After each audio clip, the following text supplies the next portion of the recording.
Hello, bienvenue à tous pour cette nouvelle vidéo. Aujourd'hui, on va parler de ces phrases qui ont marqué mes lectures et qui peut-être vous donneront envie de les lire aussi.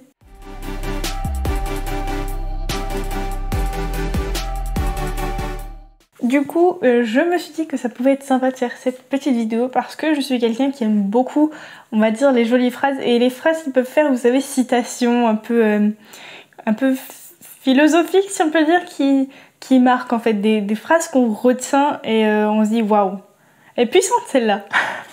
Donc du coup, comme je suis une personne qui aime beaucoup ce genre de choses, ce genre de jolies phrases, ce genre de phrases citations, je me suis dit pourquoi pas vous partager celles que j'ai beaucoup appréciées dans mes lectures et comme ça peut-être que ça vous donnera envie de lire ces livres-là aussi si vous ne les avez pas lus.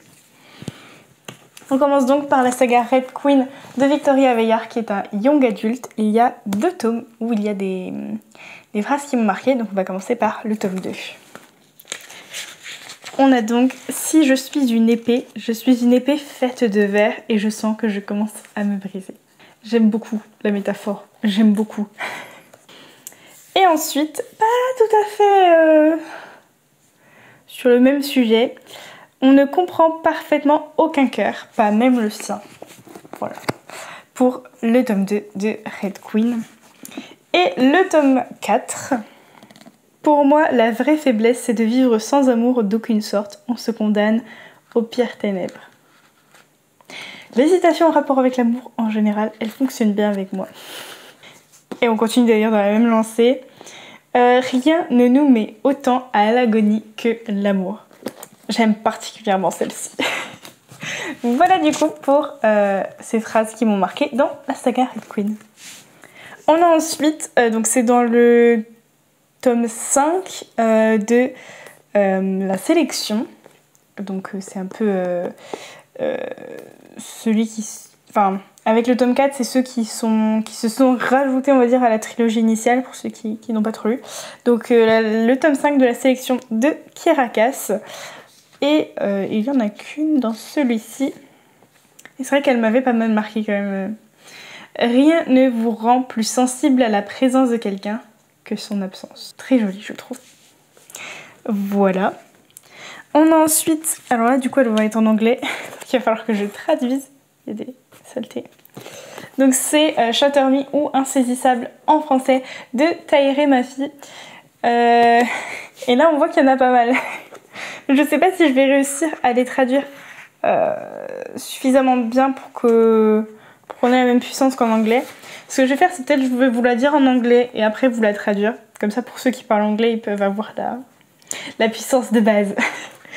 Par avance, pardon pour mon accent. I wonder about how they're always falling down, forgetting their parachutes as they tumble out of the sky toward an uncertain end. Voilà. Ah oui, j'ai oublié la phrase qu'elle est avec avant. I always wonder about raindrops. Donc du coup, je m'interroge toujours à propos des gouttes de pluie. Je me demande comment elles tombent sans cesse, oubliant leur parachute alors qu'elles tombent du ciel vers une chute, une fin incertaine. Ça rend moins bien en français, hein, mais désolée pour la traduction approximative. Je vais lire la phrase qui va avec avant au cas où. His eyes scan my silhouette and the slow motion makes my heart race. I catch the rose petals as they fall from my cheeks, as they float around my body, as they cover me in something that feels like the absence of courage. Donc ses yeux scannent ma silhouette et le lent mouvement fait battre mon cœur plus vite. J'attrape les pétales de rose alors qu'elles tombent de mes joues, qu'elles flottent autour de mon corps et qu'elles me couvrent de quelque chose qui paraît être l'absence de courage. Encore une fois, la poésie marche beaucoup moins bien en français. Ensuite, on a The sun is an arrogant thing, always leaving the world behind when it tires of us. Donc le soleil est une chose arrogante qui quitte toujours le monde, qui laisse toujours le monde derrière lui quand il en a marre. Et à l'inverse, du coup, on a... alors c'était à partir d'où que j'aimais bien la citation. Every day it's a different version of itself, sometimes weak and wan, sometimes strong and full of light. The moon understands what it means to be human, uncertain, alone, created by imperfections. Donc, il me manque juste un mot, mais on va réussir à traduire. Tous les jours, elle a une différente version d'elle-même, parfois faible, parfois forte et pleine de lumière. La lune comprend ce que c'est d'être humaine, humaine, incertain, seul et... j'ai pas d'équivalent français. Craquelé par les imperfections. C'est pas vraiment le bon mot craquelé, mais ça donne quand même l'image, je pense. Voilà du coup pour Shatter Me. Pour continuer avec l'anglais, on a The Nature of Witches. Il y a un moment donné où je vous en parlais beaucoup dans mes vidéos parce que ça a été un coup de cœur ce livre-là. Et donc j'ai deux citations que j'ai bien aimées. Pareil, je vais vous les dire en anglais et en français comme ça. Voilà. The only thing harder than gaining control is giving it up. Donc la seule chose plus difficile que de gagner en contrôle, c'est de lâcher prise. Ou de laisser... lâcher justement le contrôle.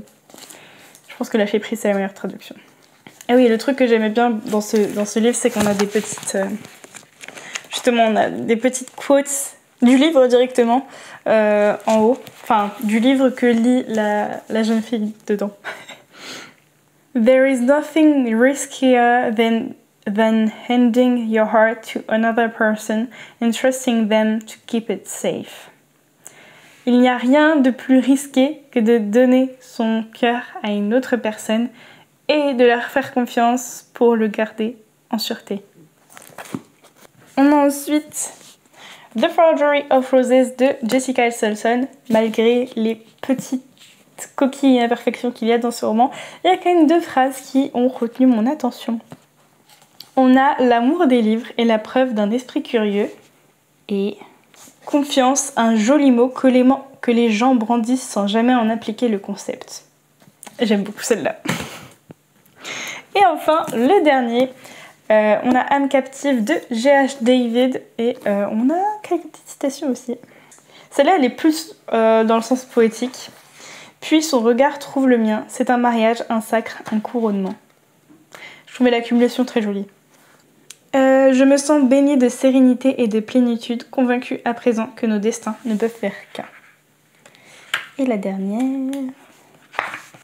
Peu m'importe en vérité, le grain satiné de ta peau sous l'index chaste qui timidement te découvre te flatte, c'est mon privilège à moi seule, Sacha.